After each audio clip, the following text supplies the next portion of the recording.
भारत के सबसे ज्यादा जीने वाले इंसान। नंबर 5, स्वामी शिवानंद, भारत के 125 साल के बुजुर्ग, जिन्हें अभी हाल ही में पद्मश्री अवार्ड दिया गया था। इनका नाम स्वामी शिवानंद है और उनका जन्म 8 अगस्त 1869 को हुआ था, जैसा कि आप उनके आधार कार्ड में देख सकते हैं। और ऐसा आधार कार्ड भी आपको शायद ही कभी देखने को मिले। न्यूज में आए तो लोगों ने पता करने की कोशिश की आखिर इनकी जीने का राज क्या है, जो कि अभी 125 साल के हैं और पूरी तरह से हेल्दी है। तब उन्होंने बताया कि उनके डेली रूटीन की वजह से जी रहे हैं और डेली 1 से 2 घंटे योग करते हैं। वह खाने में ज्यादा मसाले वगैरह भी नहीं खाते। नंबर 4, तपस्वी जी महाराज। इनका जन्म 1770 में हुआ था और मृत्यु 1856 में हुई थी। यह 186 सालों तक जीवित रहे थे। पटियाला के राजकुमार के रूप में जन्मे। जहां इनका जन्म हुआ वो किसी राजशाही महलों से कम नहीं था।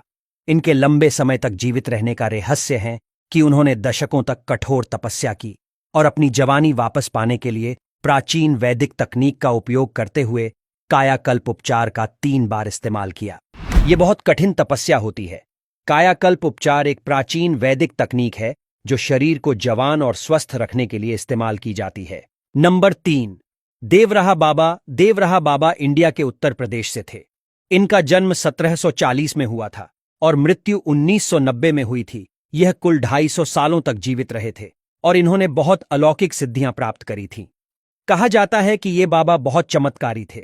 इनका आशीर्वाद लेने बहुत बड़े लोग आते थे। देश के पहले प्रधानमंत्री जवाहरलाल नेहरू, राजीव गांधी से लेकर अटल बिहारी वाजपेयी भी आ चुके हैं। नंबर 2, महाष्टा मुरासी। यह शख्स पिछले 181 साल से जीवित है और जो अभी भी अपनी मौत का इंतजार कर रहे हैं। उत्तर प्रदेश के वाराणसी के रहने वाले महाष्टा मुरासी अपने बारे में बताते हुए कहते हैं कि उन्हें लगता है कि मौत उनके घर का रास्ता भूल गई है। मुरासी अपने बारे में बताते हैं कि उनका जन्म 1835 में बेंगलुरु में हुआ था। 1903 में मुरासी बेंगलुरु से वाराणसी रहने के लिए आ गए। तब से आज तक वह वाराणसी में ही रह रहे हैं। नंबर 1, श्री शिव प्रभाकर।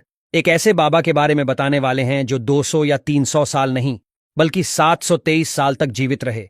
हम बात कर रहे हैं श्री शिव प्रभाकर सिद्ध योगी जी की, जिनका जन्म 1263 में अकावूर मारा में हुआ था और महज 9 वर्ष की आयु से ही उन्होंने गुफाओं में ध्यान लगाना शुरू कर दिया और इतनी सिद्धि हासिल कर ली कि वे लोगों के भविष्य से लेकर वह क्या सोच रहे हैं सब बता देते थे।